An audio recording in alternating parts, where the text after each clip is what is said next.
Fala, meus amigos, sejam bem-vindos ao canal BitCrypto. Por que que Cardano ainda pode superar Ethereum? Superar, nós já superamos, né? A Cardano é muito superior a Ethereum, muito simples em relação a Ethereum. E o que eu quero mostrar aqui para vocês, vocês viram aí que o logotipo da Cardano, thumbnail da Cardano, mas o que eu quero mostrar aqui para vocês agora é uma forma de a gente dar a chance, né, de explicar o porquê que Ethereum não é aquilo que muita gente imagina que ele poderá continuar sendo, tá? Os próprios investidores lá do tempo da ICO, né, que na sua maioria são chineses, né, eles estão imbuídos em fazer com que o Ethereum não pare de forma alguma, porque é muito dinheiro, tá? Além do dinheiro investido lá no início, se o Ethereum caísse para $1 hoje, eles ainda estariam no lucro, tá? Desculpa aí, gente, é a zoeira. Eles ainda estariam no lucro. Então, mas mesmo assim seria uma perda de bilhões. Eu já fiz o cálculo aqui e vocês sabem que quem investiu no Ethereum lá no início, hoje tem bilhões em investimento. É claro, aqueles que investiram bastante, aqueles que compraram pouquinho, né, 200 Ethereum, tem aí uma certa quantidade. E até isso você pode fazer as contas, porque para aquelas pessoas que investem em Cardano, fala assim, vou investir só 100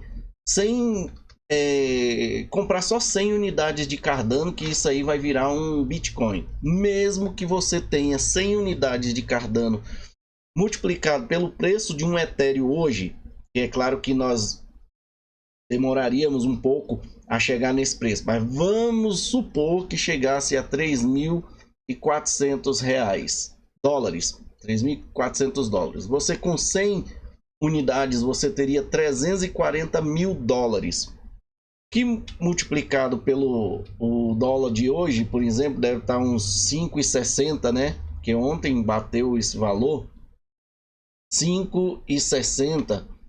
Você teria 1.904.000 reais, né? Tudo bem, se chegasse a 3.400, né? Assim, não estou desmerecendo que não poderia chegar, mas a probabilidade da Cardano até o momento de chegar a 100 dólares seria muito mais previsível, né, do que 100 dólares ou até mesmo 50 dólares seria mais previsível no seu máximo até a longo prazo, no meu entendimento. Por que que eu falo isso, gente? Porque Cardano tem menos suprimento em relação ao XRP e tem mais suprimento em relação ao Ethereum, né? Que é o que eles mascaram ali. Mas todo mundo sabe que Ethereum teve uma emissão de 1 bilhão e 62 milhões de Ethereum, pouco mais, né? De 1 bilhão e 62 milhões de Ethereum lá na ICO. Ninguém sabe explicar aonde é que está este valor, essa quantidade de moedas, sendo que agora só tem 122 milhões. Quem foi que perdeu tanto dinheiro assim em Ethereum que queimaram mais de 900 milhões de Ethereum durante 7, 8 anos? Como? Então teve um prejuízo absurdo aí no meio da Ethereum aí e ninguém sabe, né? Quem foi o perdedor aí? Porque queimar moeda é queimar dinheiro dos outros, né? Diz aí o Charles Hoskinson. Então eu vou mostrar para vocês aqui umas pesquisas que eu fiz ontem, baseada na premissa de que a Cardano, ela hoje é considerada uma blockchain de roadmap completo, tá? Ele completou o mapa de trilha, né? aquilo que eles prometeram, eles cumpriram, tá? São várias eras, né? Chegou lá na era... Eu lembro que quando eu comecei com Cardano, eu já estava na era Shelley, né?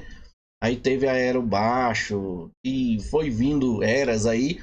E aí parece que foram 4 ou 5 eras. E a última era Voltare, que seria a governança. E a governança só seria entregue após eles fazerem uma implementação muito rígida para evitar que ocorresse aquilo que ocorreu lá na Terra Luna e também com relação à FTX. Eu até esqueci de falar no vídeo anterior sobre a FTX. Eles não queriam que ocorresse a má administração, né? Por exemplo, o cara chega aqui e fala, vamos fazer essa atualização aqui e todo mundo vai junto. Meu amigo, vai ter um comitê de membros que vão discutir, vão ver a necessidade que tem. Vocês estão vendo como que é a governança do XRP-LED? A Repex vai lá, solicita, né, que as pessoas implementem recursos baseado na necessidade. Ultimamente as necessidades são os DIDs. Tem agora também outras implementações que já estão vindo aí também por conta da governança. Nós vamos ajudar a comunidade aí financeiramente, mas tem que trazer só recursos nesse nível aqui, que é para essas funcionalidades. E aí eles vão trazendo e vão desenvolvendo a rede. E a Cardano vai trabalhar dessa forma agora. Eles vão ter os membros, vão ter os comitês, vai ter uma constituição, né? Provavelmente os membros é quem vão criar, né, essas constituições. A comunidade vai participar votando nessa constituição para elaborar ela, deixar ela bem promissora, né? De forma que a Cardano viva ou eternamente ou o mais longínquo possível, né? E aí eu fui fazer a pesquisa para saber, né? Porque a gente não pode também jogar a pedra, né? Sem saber se a Ethereum já está chegando no seu ponto final, né? Porque Vitalik Buterin, quando a Ethereum mudou de Proof of Work para Proof of Stake, Vitalik Buterin falou que algumas implementações ali, melhorias, já estariam pelo menos com 51% do Ethereum pronto. Só que nós vamos descobrir se isso aconteceu. E a gente começa por aqui. Eles estão desesperados para colocar o ZK-EVM, que é o zero confiança, né? É prova de zero confiança. E com isso, eles estão correndo atrás. O que acontece? Eles começaram há algum tempo atrás anunciando aos desenvolvedores o que eles precisam, né? A Ethereum também tem uma governança. E essa governança provavelmente é liderada pela Ethereum Enterprise Foundation, com CCIS, tá? E até hoje eu não consegui encontrar quais são os fatores que implementam essa governança na rede da Ethereum, mas existe. E aqui a documentação diz o seguinte, que o ZK-EVM visa especificar e implementar uma solução para validar blocos na Ethereum por meio de prova de conhecimento zero. A prova de conhecimento zero, ela entrou em vigor assim na mente do Vitalik quando ele simplesmente, né, na mente assim, ele era o garoto propaganda, ele desapareceu, né? Fica só no Twitter, porque ele foi se autoexilou em Montenegro, que é um pequeno país, inclusive a Ripple está pilotando um CBDC para eles, mas o Vitalik foi para lá porque os Estados Unidos não tem acordo de extradição com eles. E com isso o Vitalik, prevendo qualquer problema aí, foi embora, né? Só que antes dele ir para lá, a galera tava mostrando a sua carteira ao mundo, né? Nem sei se ele mudou a carteira. E aí ele mesmo falou que já estava na hora de implementar privacidade na rede Ethereum. Olha só uma coisa que acontece aqui. A Cardano, ela preferiu criar um outro blockchain, né? Como é que é o nome dele lá, gente? Ah, eu não vou lembrar o nome agora do outro blockchain, não. Se você lembra, coloque aí, tá? Que ele é próprio para privacidade, ou seja, as empresas, instituições que precisarem de privacidade, eles vão poder utilizar a rede Cardano e a implementação da privacidade vai ser por outra rede. E aí o que acontece? É como se fizesse uma triangulação. A empresa está aqui em cima, ela precisa de usar Cardano, ela vem aqui na Cardano, mas ela precisa de privacidade, aí eles já vai vir por aqui, ó, né? Aí já vai vir na outra rede, tá? Eu não lembro, não tô lembrado qual que é o nome da rede. Deu um branco aqui agora.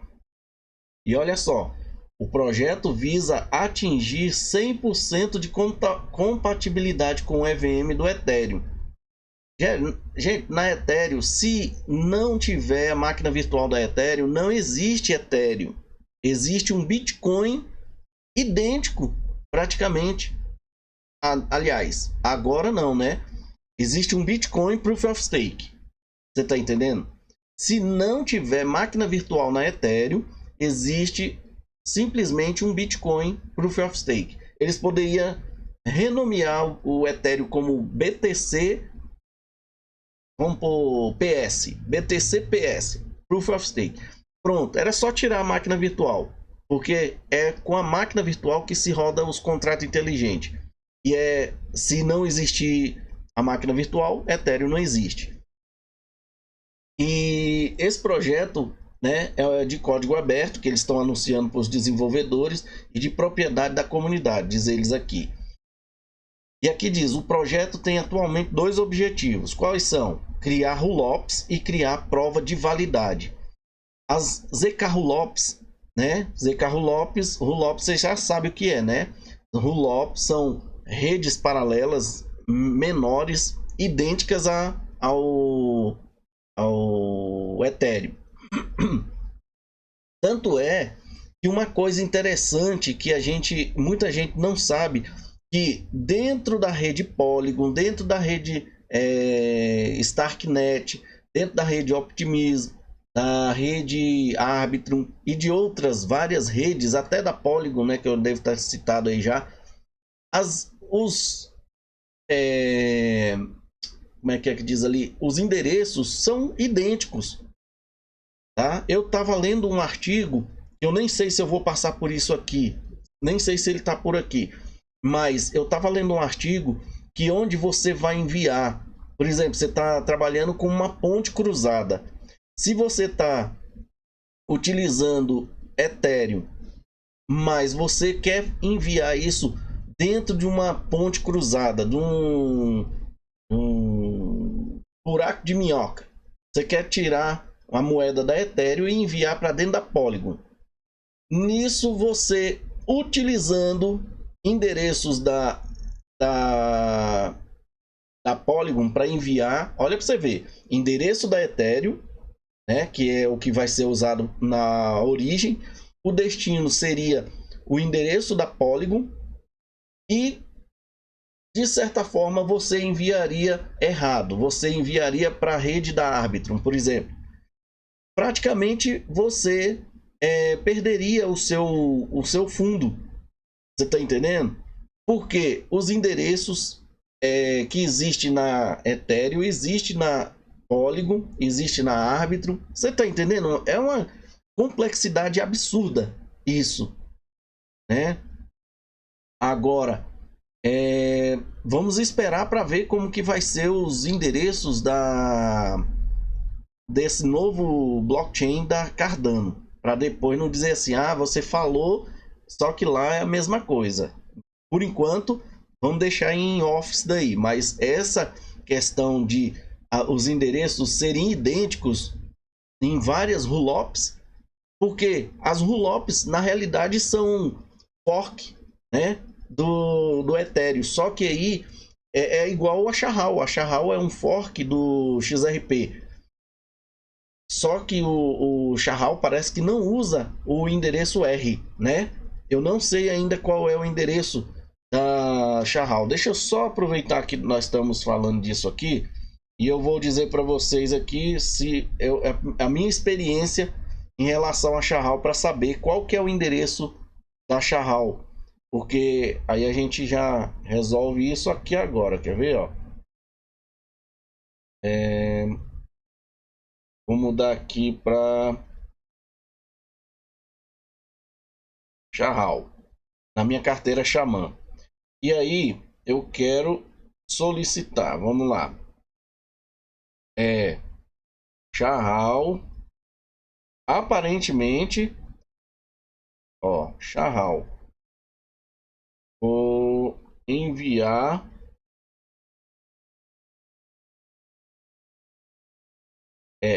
Ele utiliza, olha, ele utiliza o mesmo endereço do XRP-LED para Chahal. Ou seja, incorre no mesmo erro, tá? Assim, no mesmo problema. Porque se você tiver envolvido com a rede Chahal e de repente você mandar, olha para você ver as informações como são. Se você mandar XRP para sua carteira na rede Chahal, que é a mesma carteira, eu não sei qual que é, assim, eu não sei na prática qual que é o resultado que vai ocorrer, mas eu diria para você que você não ia perder os seus XRPs, você automaticamente, provavelmente seria convertido tudo em Chahal, tá? Eu imagino isso. Se eu tiver errado e você que já tem experiência, coloque aí nos comentários. Então, como a rede da Chahal é uma rede paralela, né? É um fork do XRP, a gente pode ver que ele realmente utiliza o mesmo endereço, o mesmíssimo endereço da rede XRP, tá? E isso ocorre nas rollups, né? Ou seja, Chahal é como se for, é uma rollup, né? Porque também é um fork do XRP-LED, só que com menos características que o XRP-LED tem, tá? E as rollups da Ethereum, idem. Agora, a questão da Cardano, que é o fato nosso aqui, se eles vão fazer a mesma coisa, se eles vão utilizar os mesmos endereços da Cardano. Se não, aí você tem que fazer a conversão da moeda, né, e mandar para outra rede. Já na questão e isso também pode ocorrer em relação a Chahal, né? Como eu falei, pode haver uma conversão do valor do XRP para Chahal. E se você estiver enviando Chahal para a rede XRP LED, ele converteu o Chahal em XRP LED, em XRP. Aí é saber, né? Os valores. Será que isso ocorreria? Porque os valores seriam diferentes. Isso poderia ocorrer um problema, né? Que é o problema eu não diria de gasto duplo, mas de aquisição de valor por exemplo, a aquisição de XRP mais caro com Chahal. Vamos dizer, se o câmbio entre essas redes tiverem sido feito de forma matemática corretamente, provavelmente quando você enviar Chahal para XRP, ele vai somar os valores do Chahal, né? E vai trocar pela quantidade do XRP, a quantidade necessária para cumprir o valor de Chahal. Por exemplo, Chahal está valendo 100 unidades, vale 1 XRP. Então, se você mandar 101 unidades para dentro da carteira do XRP, você vai ter um XRP lá. E o outro Chahal fica para trás, não entra. Mesma coisa é com o XRP. Se você enviar um XRP para a rede Chahal, provavelmente você vai ter 100 100 SHA-House lá, né? Na rede SHA-House. E você tá entendendo? Vai ter esse câmbio. Eu não sei também, eu tô fazendo aqui a lógica, né, mental, tá bom? Bom, vamos continuar aqui. E outra coisa, a rede que a Cardano tá lançando, ela já é para o ZK Rollup, tá? Não é ZK Rollup, é zero, prova de zero confiança. Eles já estão implementando isso diretamente, sem precisar de máquina virtual, sem precisar de contrato inteligente. Vocês vão ver que aqui tem um monte de coisa relacionada a contrato inteligente. Então, nós já estamos a 20 minutos do vídeo e as explicações que eu estou fazendo aqui para vocês, envolvendo 3 redes na realidade, que é o XRP, Cardano e Ethereum, para a gente ver as diferenças, né, e as similaridades que existem nas redes paralelas, né? Isso não quer dizer que as redes são iguais, porque XRP também não usa máquina virtual, XRP não usa contrato inteligente, tudo vai ser feito na Evernode e SHA-House, tá? Por enquanto, essas duas que existem. E aqui está dizendo, ó, no ZK Rollup, crie uma solução. Tá falando para os desenvolvedores, para eles criarem uma solução igual a Repex faz lá no XRP LED. Criar uma solução que permita implantar uma rede de camada 2 compatível com o ecossistema Ethereum, seguindo especificações Ethereum, e envie provas de conhecimento zero dos novos blocos construídos corretamente para um contrato inteligente camada 1. Gente, eu coloquei em vermelho porque vai precisar de ter um contrato inteligente ainda nessa bagaça aí, ó. Que valida tais provas, né? E atua como uma camada de consenso. Ou seja, esse contrato inteligente vai se comportar como uma camada de consenso. Você está vendo a complexidade da rede Ethereum?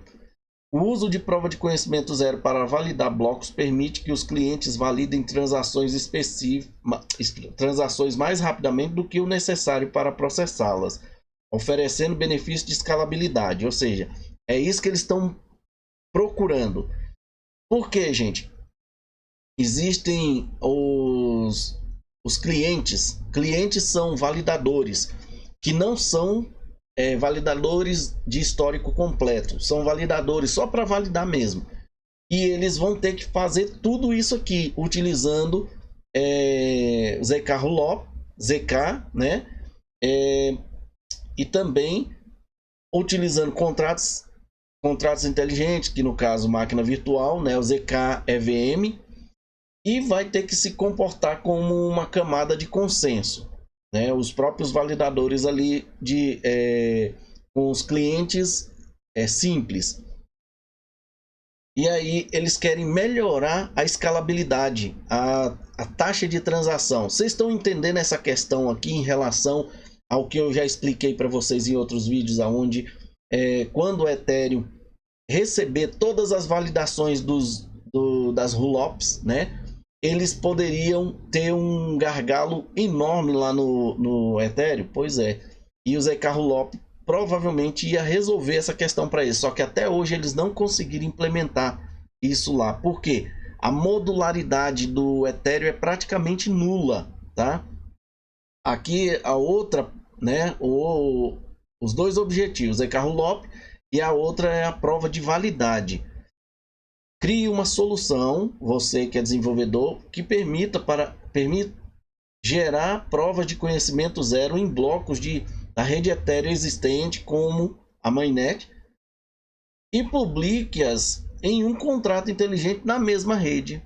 Aqui é outro tipo, tá? Prova de validade e prova de conhecimento zero aqui, ó, Rollup, tá?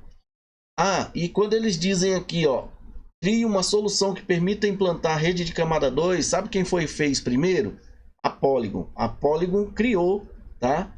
Essa compatibilidade com o ecossistema Ethereum utilizando o ZK Rollup. Já está implementado. Agora não sabe por que a Ethereum não consegue escalar, né? O uso de prova de conhecimento zero para validar blocos permite que clientes leves sincronizem rapidamente muitos blocos com baixo consumo de recursos, ao mesmo tempo em que garantem a exatidão dos blocos sem precisar confiar em partes externas. Nesse caso aqui, tá? Porque nesse caso aqui vai ter mais complexidade. Eles vão ter que utilizar partes externas, tá? Para validar. Tá aqui, ó, o status. O projeto ZK EVM ainda não está completo. Então, você pode encontrar partes que ainda não foram implementadas, incompletas ou que não tenham uma especificação. Ao mesmo tempo, outras partes que já foram implementadas podem ser alteradas no futuro. No caso aí, a Polygon, né? E aí eu pesquisando mais encontrei esse daqui, né? Em outro site, notes.ethereum.org. São notas, né? Como seria uma ZK EVM consagrada? Protocolo EVM de camada 2, tá? Protocolo EVM de camada 2 sobre Ethereum, tá? Que são as rollups, Arbitrum, Polygon, ZK, a Starknet, né? De camada 2 sobre Ethereum, incluindo rollups otimista, que no caso levou o nome de optimismo lá, né? E rollups ZK, que no caso aí já tem inclusive ZK Snarks, né? E também tem outras, nós vamos ver aqui. Depende de verificação EVM, todas elas dependem da máquina virtual da Ethereum, gente. Olha a complexidade da rede da Ethereum. E eu deixei em vermelho de propósito. No entanto, isso exige que eles confiem em uma grande base de códigos. E se houver um bug nessa base de código, essas máquinas virtuais correm o risco de serem hackeadas. Você está vendo os problemas que estão tentando resolver? Além disso, significa que o mesmo ZK-EVM que desejam permanecer exatamente equivalentes ao EVM de camada 1, que é o da Ethereum, precisam ter alguma forma de governança para copiar as alterações na máquina virtual da Ethereum, na camada 1, em sua própria implementação EVM. Ou seja, rapaz, é um leva daqui, traz de lá e grava aqui, grava lá e, sabe? Em vez de resolver o negócio, a parada numa gravação só, tá fazendo um rodízio danado para chegar num resultado só. E isso tem redes, até o próprio Bitcoin só faz um caminho. Ethereum está fazendo vários caminhos para poder chegar num resultado só. E atraindo ali a escalabilidade, né? Essa situação é subótima. É subótima. Ou seja, que termo interessante, né? Subótima. Ou seja, é péssimo. Se é subótima, então poderia ser bom? Eu acho que seria péssimo, né? Mas vamos colocar como bom, porque sub é abaixo, né? De ótima. Subótima. Porque esses projetos estão replicando uma funcionalidade que já existe no protocolo Ethereum, onde a governança Ethereum já é responsável por fazer atualizações e corrigir bugs. A governança é algum órgão, alguma fundação, tá?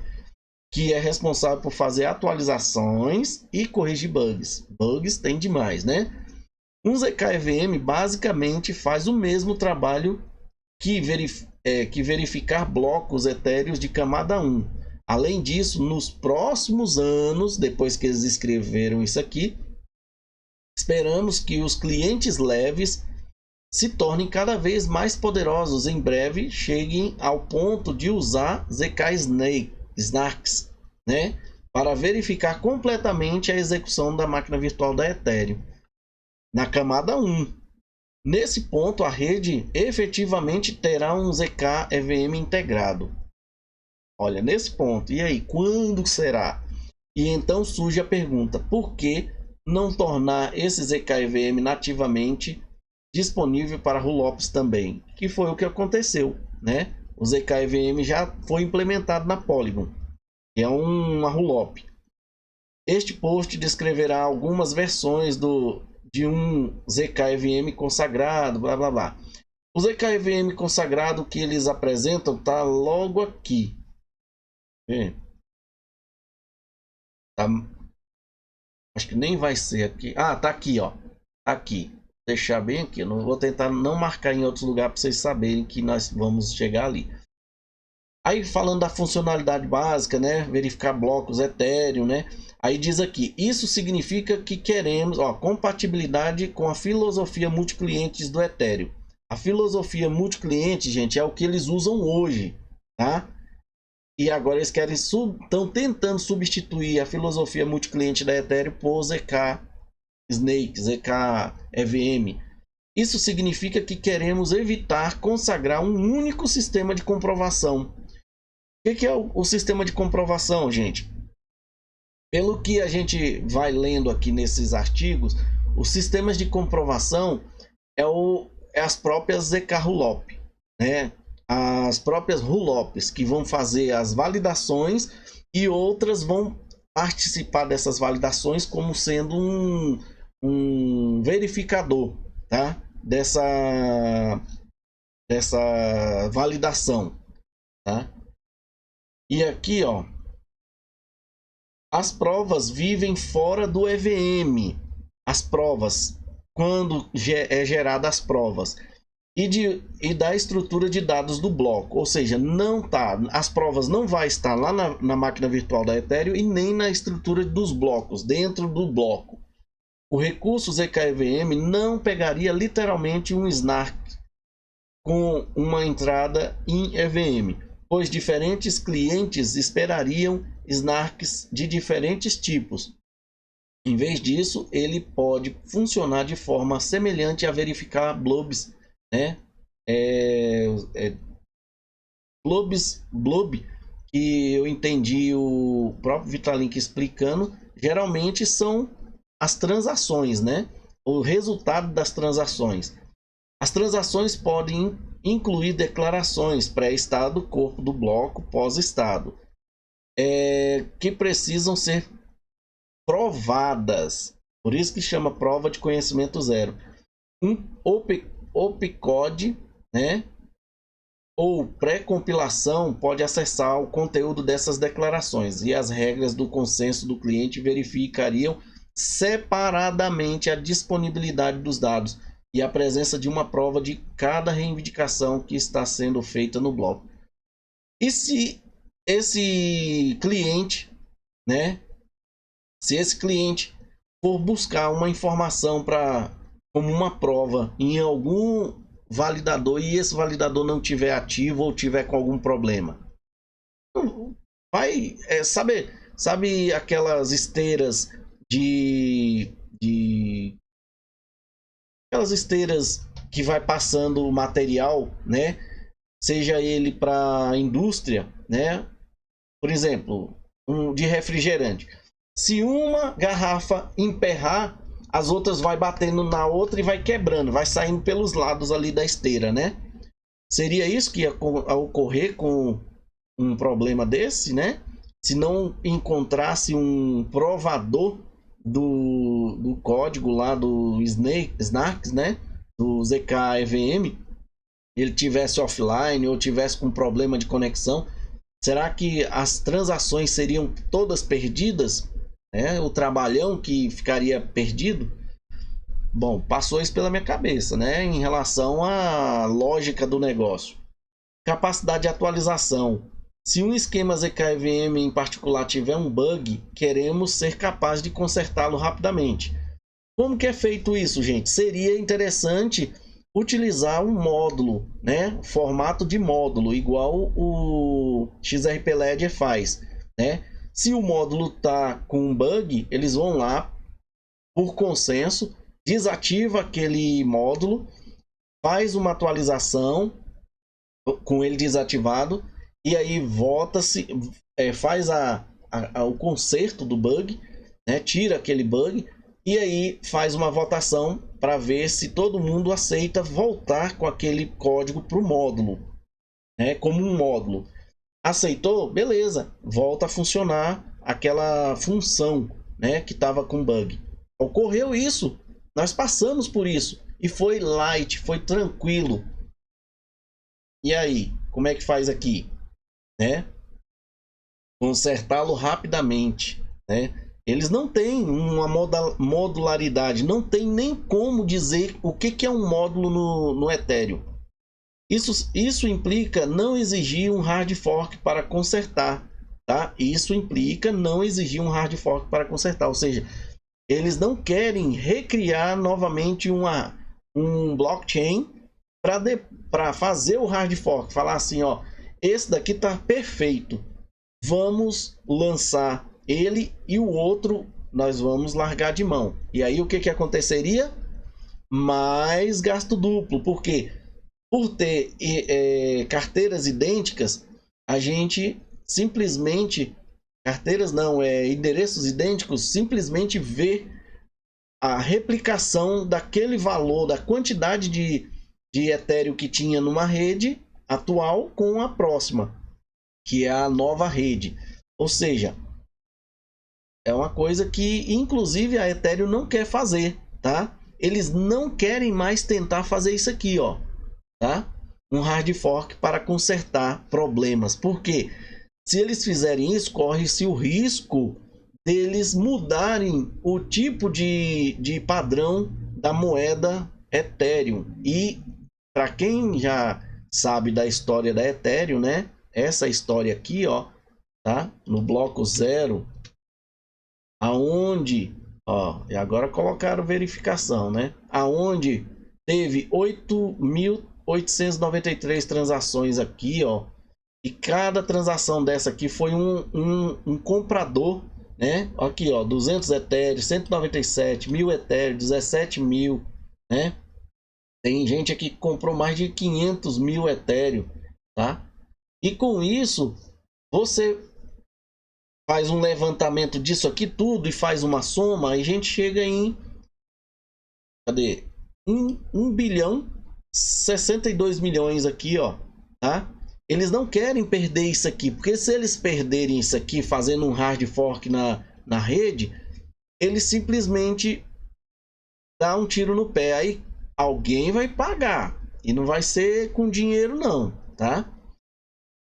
Bom, e aqui está dizendo, isso adiciona mais um motivo pela qual as provas que vivem fora do EVM e da estrutura dos dados do bloco são importantes. Ou seja, isso não vai estar sendo armazenado dentro da EVM e nem dentro dos próprios blocos, que vai ser gravado lá no Ethereum.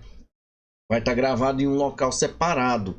Mais gravações, né? Mais interações, né, de entrada e saída de dados, tá? Suportando, ou seja, mais consultas. Gente, quanto mais consultas um sistema informático ou computacional, como você quer saber, mais tempo leva para poder processar alguma coisa, tá? Suportando quase, não é quase não, gente. Isso aqui, eu vou pegar outra tela aqui para a gente ver aqui. Não é suportando quase não. Ele vai tentar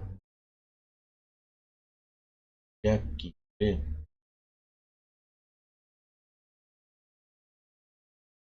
Auditabilidade. Aqui, ó. Almost EVM. Almost quer dizer quase, né? Mas almost, né? Suportando almost EVM.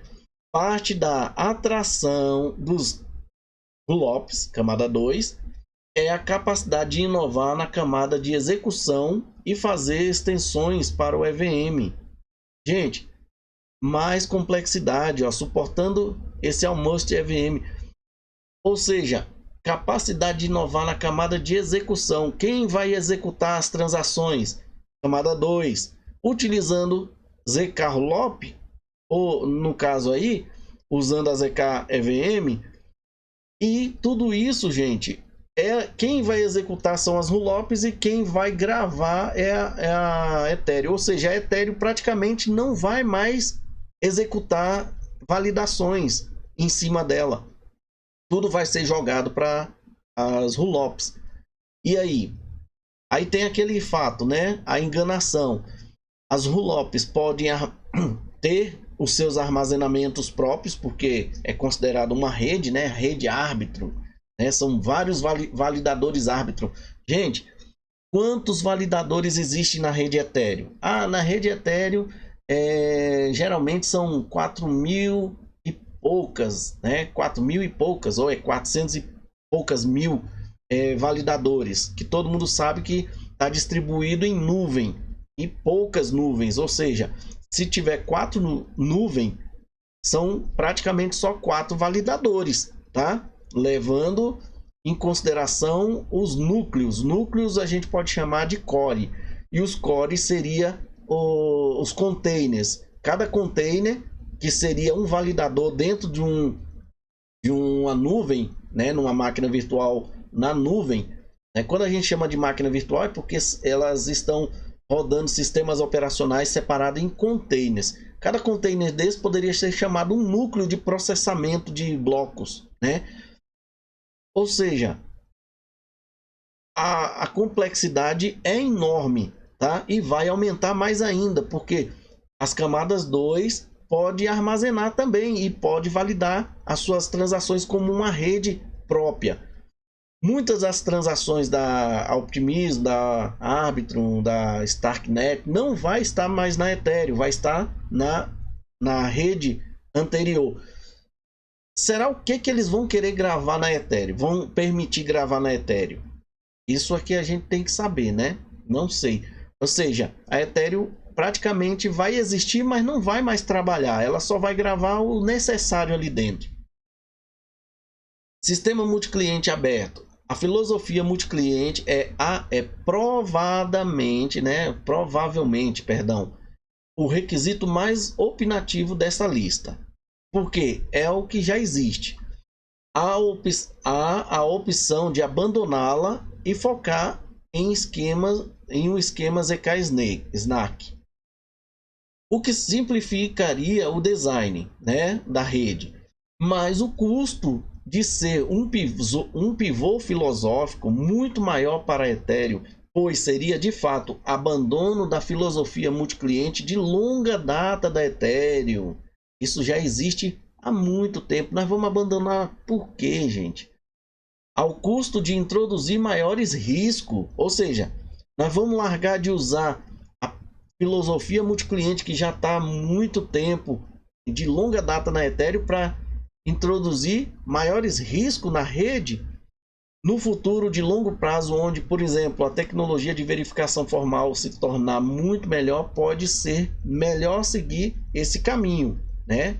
Na tecnologia de verificação formal aí por conta do ZK, né? Prova de confiança zero. Mas, por enquanto, os riscos parecem muito grandes. Então, vamos ficar por aqui. Ele está falando aqui, abertos versus fechado, tá? Sistema multicliente aberto versus fechado. Então, por enquanto, tá segurando aí, né? Provavelmente, cadê? Aqui, ó. A outra opção é um sistema multicliente fechado. Esse aqui não está falando de se é aberto ou fechado, está falando sobre a filosofia multicliente.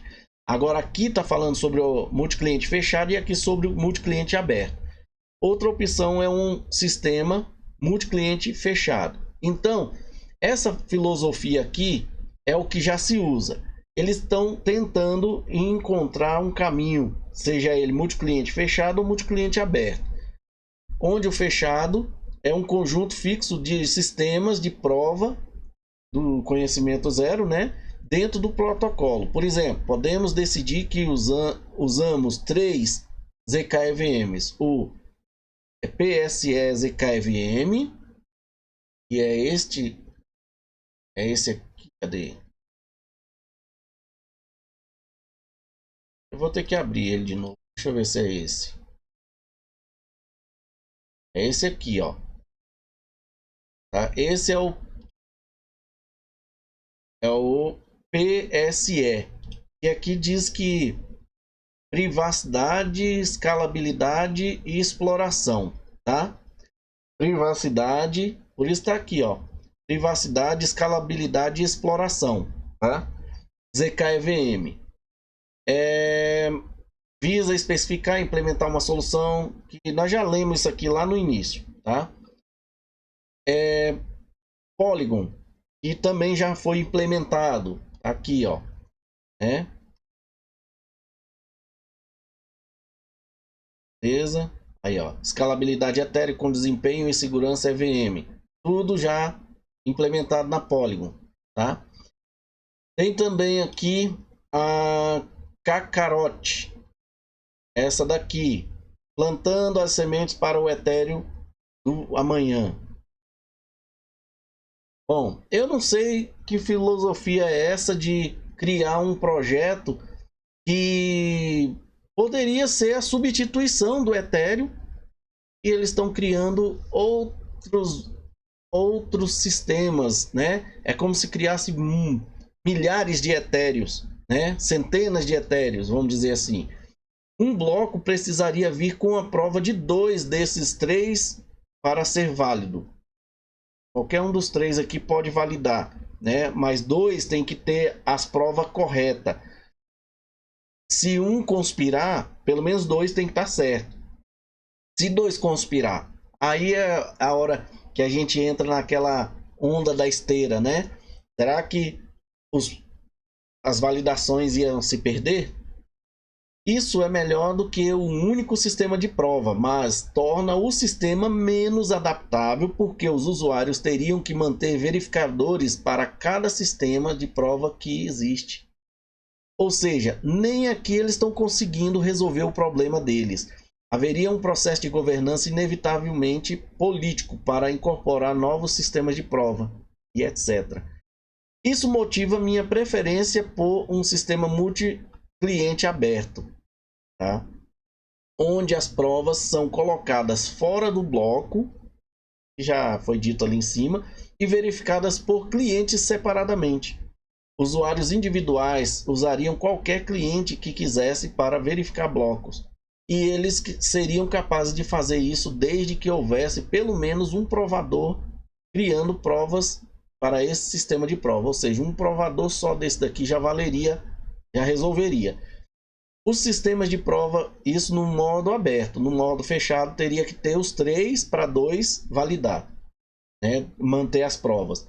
Os sistemas de provas ganhariam influências convencendo os usuários a executá-los e não convencendo o processo de governança do protocolo. No entanto, essa abordagem tem mais custos de complexidade, como veremos. E nós vamos ver só até aqui, tá? A propriedade mais importante, além das garantias básicas de funcionalidade e segurança corretas e velocidade, embora seja possível projetar um recurso ZKEVM no protocolo que seja assíncrono, retornando uma resposta para cada reivindicação somente após o atraso de N slot. O problema se torna muito mais fácil se pudermos garantir de forma confiável que uma prova pode ser gerada em poucos segundos, de modo que o que quer que aconteça em cada bloco seja autocontido. O que quer que aconteça no bloco, foi aprovado, não foi aprovado, deu erro, seja autocontido. E aí? Eu não entendi isso aqui. Eu penso que isso aqui é uma enrolação, uma falta de transparência. Não sei se você entendeu isso também. Embora hoje gerar uma prova para um bloco etéreo leve muitos minutos e horas, ele sabe disso. Sabemos que não há nenhuma razão teórica impedindo a paralelização massiva, que é as rollups. Sempre podemos juntar GPU suficiente, gente. Olha isso, usar GPU. Presta atenção nisso aqui que eles estão... Até nisso eles pensaram. Para provar rapidamente, separadamente, diferentes partes de uma execução de blocos. E então usar o snarks recursivo para juntar as provas. Ou seja, eles podem fazer isso... igual eles falaram por aqui, quer ver, ó? Cadê?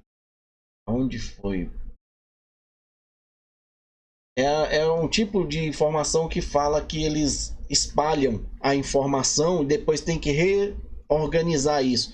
E nesse caso aqui o Snark seria recursivo, ou seja, várias vezes executar a mesma função para juntar as provas.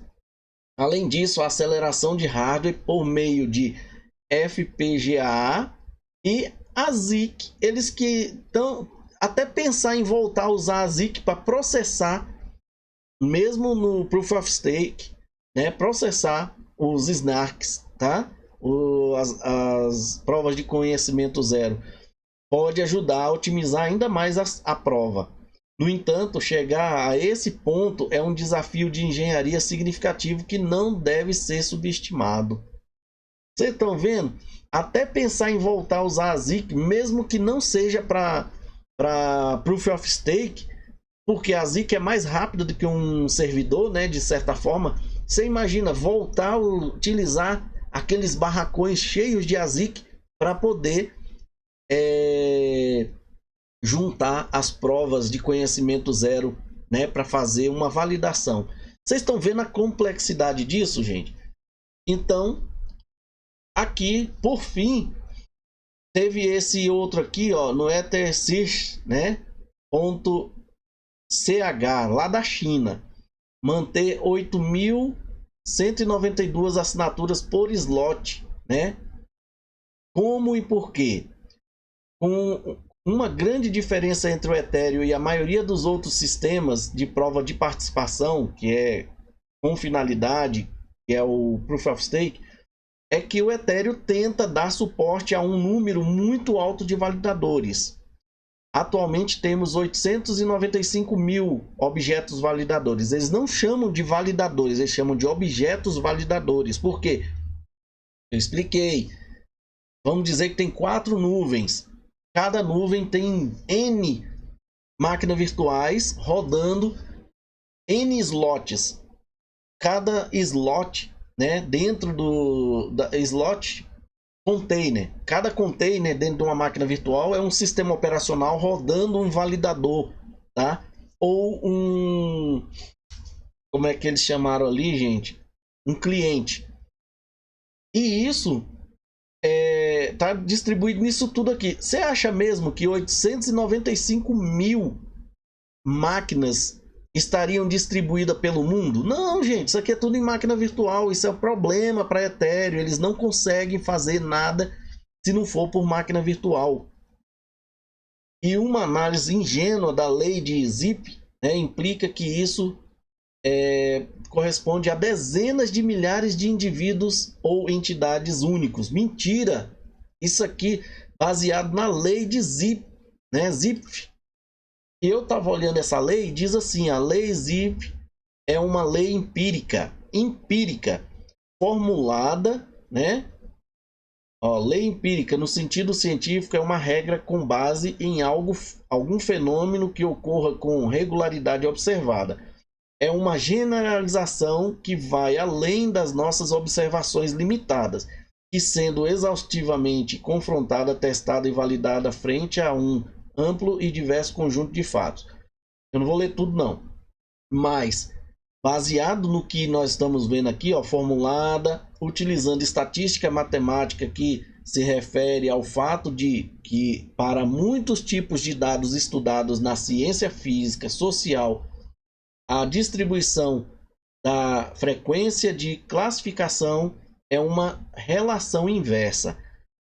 Eu não acho que isso aqui deveria ser considerado assim, que esses 895 mil validadores, entre aspas, corresponde a dezenas de milhares de indivíduos ou entidades não únicos, nem pensar. Se você pegar isso aqui e dividir por uma bagatela de umas 100 empresas, instituições, aí, indivíduos ou entidade, vai dar aí mais de 600, mais de 1.000, muito mais, vai dar umas 5 mil uns 5.000 objetos validadores para cada um desses indivíduos que eles querem colocar aqui. Eles querem dizer que existe 895.000 entidades ou indivíduos operando validadores. Mentira, gente. Todo mundo sabe como é que funciona o Ethereum agora, principalmente agora. No entanto, essa abordagem exige, né? Ah, tá aqui, peraí, terminar aqui. O propósito disso é dar suporte à descentralização. Claro, aqui parece muito que é descentralizado, mas se tiver somente 4, 5, 10 nuvens, é só 10 validadores. Porque se uma nuvem parar, ali um validador parou. Um desses 4, 5, 10 validadores parou, tá? Permitindo que... só fazendo um adendo. Cada nuvem se comporta como se fosse um bare metal, um computador físico, praticamente. E cada validador, objeto validador que tem dentro lá, como se fosse um validador, ele se comportaria como se fosse um núcleo de processamento dentro daquele bare metal, tá? Permitindo que até mesmo indivíduos comuns participem do staking, sem exigir que todos abram mão da sua agência e cedam o controle a um pequeno número de pools de stake. Eu não sei se eu marquei mais coisas aqui.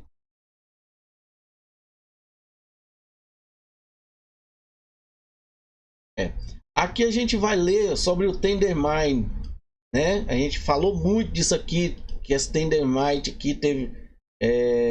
eu acho que foi ele mesmo, teve um problema aí, quase que botou a prêmio todos os stakes esse aqui é um cliente, né?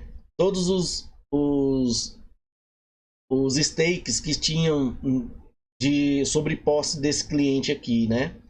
Então, só para a gente ver aí que até assinaturas, ó, como seria 8.192 assinaturas por slot, assumindo um protocolo de consenso tradicional de 2 rodadas, como o que o Tendermint usa e como o que o SSF, né, inevitavelmente usaria. Você precisaria de 2 assinaturas por slot por validador participante. Precisamos contornar essa realidade. Vejo 3 abordagens principais para podermos fazer isso. Esse Go, eu acho que é Go, né, que está em português, ou em pools de stake descentralizada, stake de 2 níveis e participação rotativa. Vocês estão vendo que eles ainda estão pensando em fazer alterações ainda nos stake, nas participações por conta dessas assinaturas, né? Ele está dizendo que é 8.192 assinaturas baseada naqueles 800 e poucos mil, né, validadores, 895.000 validadores, objetos validadores, e cada um deles trabalha com muitas assinaturas, tá? Não é só 2 igual nós vimos agora, são muitas. Eu não vi aonde que a gente poderia ver aqui, quer ver, ó? Olha esse detalhe aqui.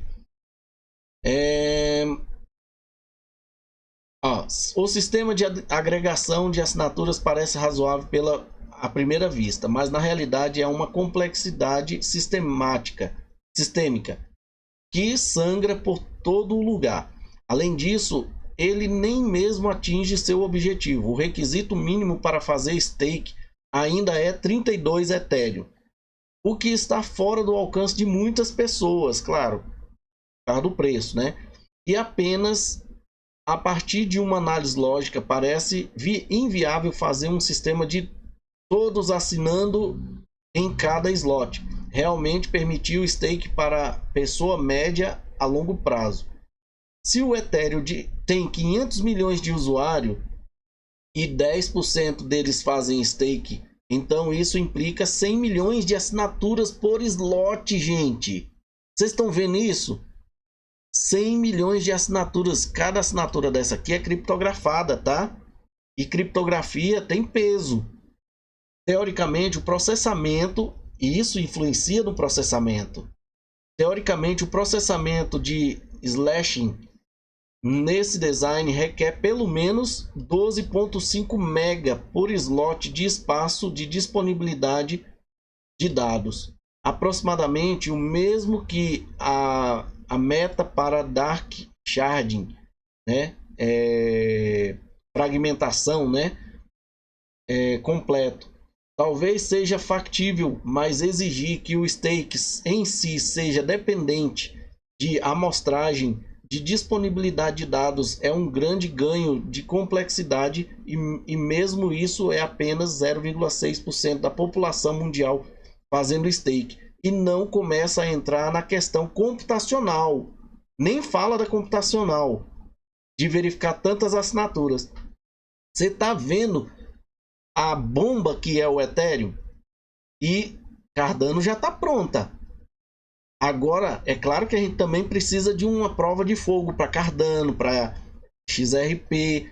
E quando a Ethereum começar, se começar a bombar, será que ela vai aguentar? Porque, meu amigo, atualmente são 100 milhões de assinaturas por slot. Se todos os 500 milhões de usuários que eles dizem que tem, né, fizesse stake, como é que vai ser, hein?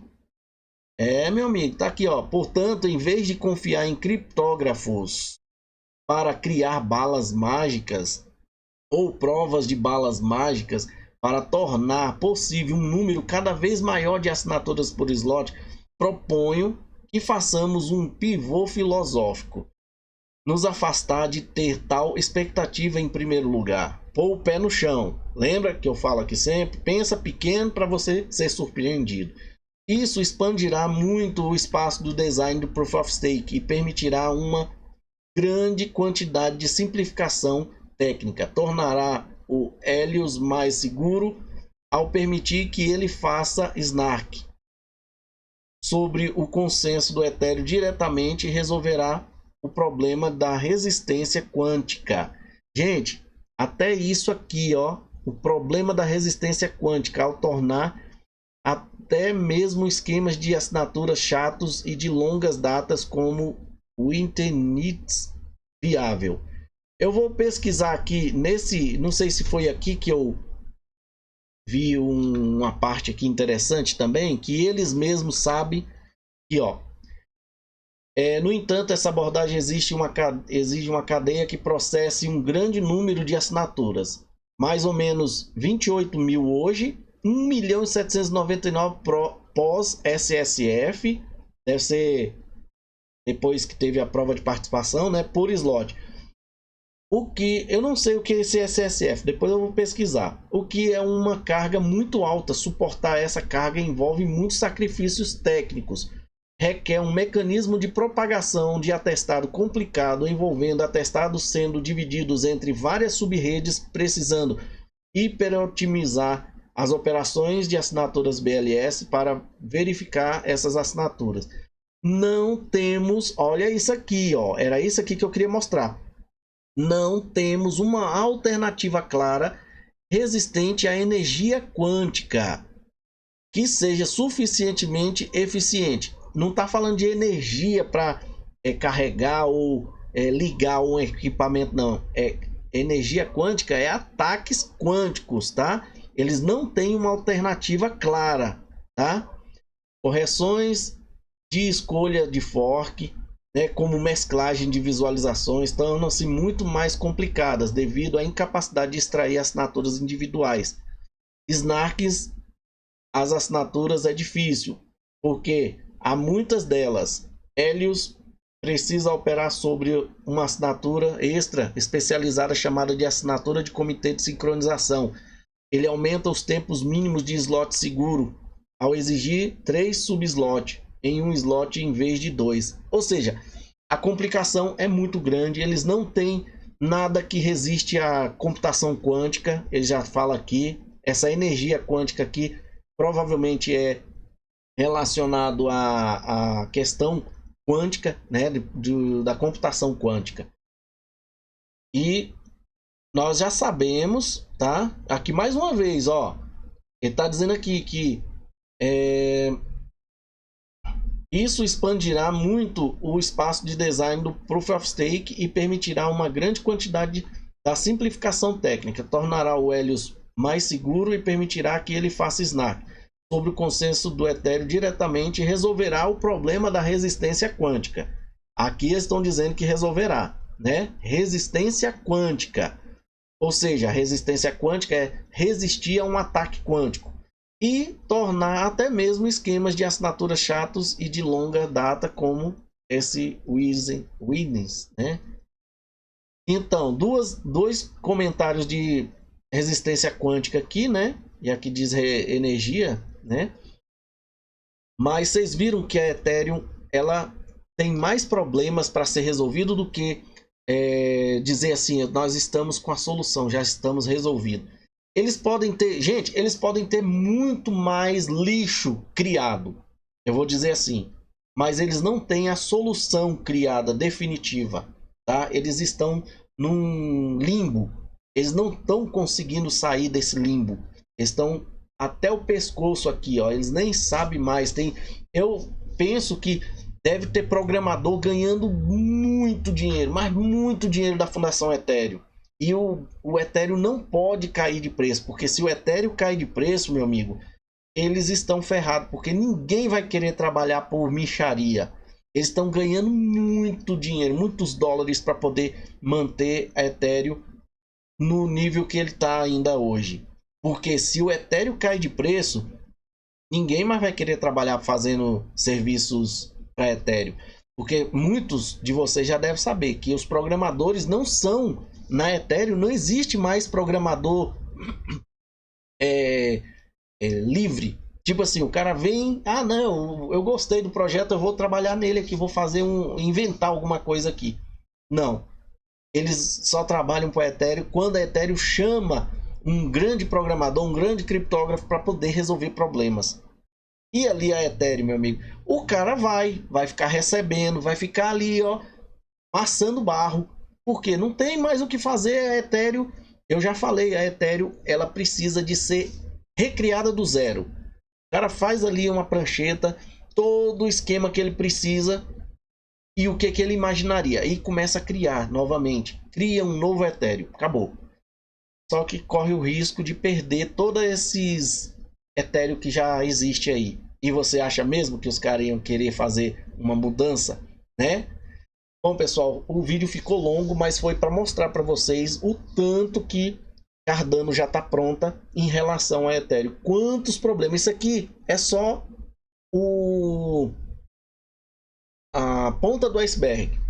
Tem muita coisa no fundo do mar ali que a Ethereum não consegue resolver e está enganando a galera, falando que resolve o problema.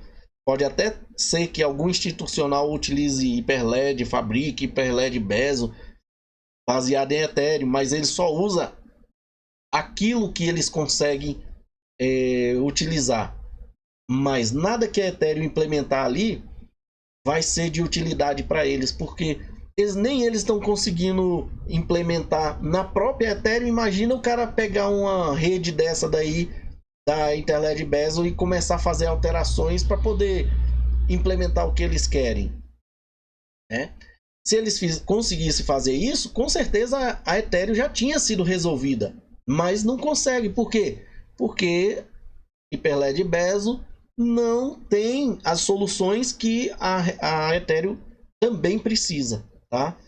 Galera, muito obrigado, fique com Deus e desculpe aí o tamanho do vídeo, mas precisava trazer isso para você se ligar como que as redes que você está investido já está pronta ou não, hein? Vamos lá, pessoal.